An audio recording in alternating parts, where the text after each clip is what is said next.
Pemirsa ring sejeroning nyanggra rahina suci nyepi miwah Idul Fitri, pengarga pembuat pokok ring Kabupaten Buleleng, kauningin durung wenten penincapan. Kanan inuncap mobindayan sarang warsa sedorong nyane. Inggian ring komoditas pedas, beras miwah daging ayam, pengargen nyane dahat nincap.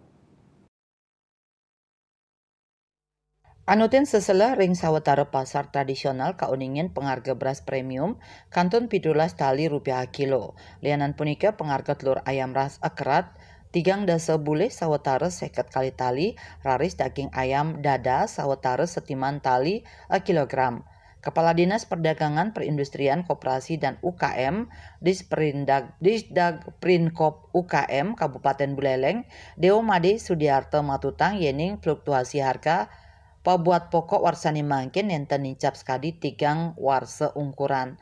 Duani ngasapunike, Sudiarto nugesang kantun nyelahin becik panglimba kanting pasar. Intervensi pacang kelaksanayang yening harga pabuat pokok nincap, kantos langkungan harga eceran tertinggi HET.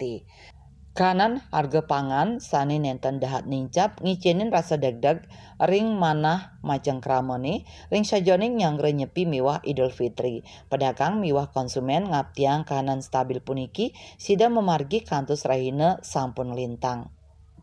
Yesri Yuli Bali TV.